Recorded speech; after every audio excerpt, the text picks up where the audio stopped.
Hi, it's Chris Watkin here, and I'm joined by Nathan Emerson, who is the interim CEO of Propertymark. Thanks for joining me today, Nathan. You're welcome, Chris. I'd like to talk about ROPA, and in particular, I've had quite a few estate agents in their 50s and 60s who are saying that they're going to be forced out of the industry because they don't want to take any exams. Is that fair? Talk to me.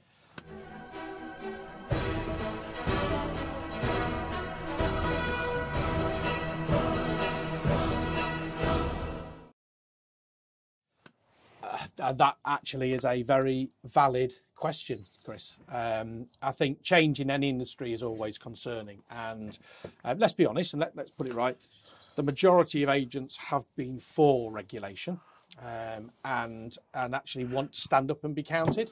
And I think, you know, there are obviously in every industry people that do not necessarily comply, and the property industry, you know, one bad apple spoils the barrel. So I think there is, firstly, let's agree there's a willingness that people want to have a benchmark that we all aspire to. Yes. And quite rightly, you know, I think, and for all of us, and I'll include myself in that, it means that if we want to stay within the industry, we need to demonstrate that we are at that standard. For a lot of people that have probably been in the industry for a considerable period of time, they're probably more worried than they need to be. It's like retaking your car test at the end of the day. Yes, you might need to reposition yourself. You might need to make sure you're obeying all the new signals. But actually, the fundamentals of what you're doing are probably 80% of the way there anyway. As to what the final format will be, obviously, we're waiting to see all of that exciting news. But let's be honest with you, it's about buying and selling houses. It's about letting and outletting properties. But if you look at a level 4 paper, which, you know, they're out there at the moment, this stuff there that, you know, that most estate agents say, well, I don't need to know about, you know, diversity, HR issues, leadership stuff.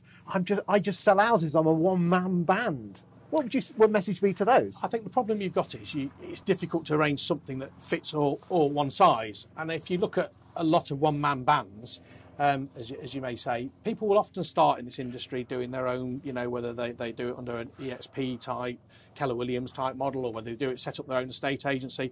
But the idea for most people running an agency is that they continue to grow it. And so if I take you now, let's go to a lot of the medium to large size agencies, and you pick some of those senior partners on those companies, most of those started with a small company. When they were a small company, did they need to know about HR? All of a sudden now they do. Did they need to know about leadership and management? No, they didn't. Now they do. So when you're doing things like this, you're actually not only building in an establish of my knowledge base, what you're also doing is, if it's embraced the right way, you're setting somebody up on the line, not for now. By the time they get 5 and 10 years down the line, they're there. Okay, but that's great for your 25, 30-year-old guy or girl who's starting with EXP. I'm talking about Dave in North London, who's been an estate agent for 40 years. Yeah. He's in his late 50s. Yeah.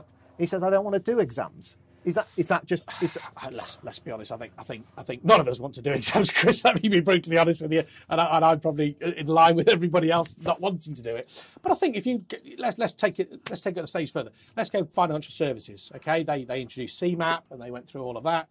And if you look at a lot of the owners that were in place there, did some people leave the industry? Of course they did, not because they couldn't do it, because they didn't want to. But actually, if you look at the ones that actually stayed and actually did the work, they actually found there were things that they learned that they'd actually never knew they didn't know. Is this the price we have to pay to get a certain level to you know, get rid of the people that aren't going to be? I think it's the price we've got to pay to get everybody up to a standard. Let's go back to the very basics. As a business owner, you have responsibility to your staff. Okay. And from your staff's point of view and yours, you have a responsibility and duty of care to the consumer. So I think what it actually is being able to demonstrate. If you went to the doctor today and the doctor wasn't able to operate at a certain level, I think you'd get very concerned. Yet surely it's the way it's policed. It's all very good having these qualifications, but it has to be policed. Are you behind, you know, strong policing of if this comes through? I think at the end of the day, obviously, however the government eventually sets that up, from a regulation point of view ongoing, I think industries attract their own level of policing on how they actually perform. It doesn't matter what industry you're in, you can pass an exam, but whether you actually put that into practice in your day-to-day working is a very different matter.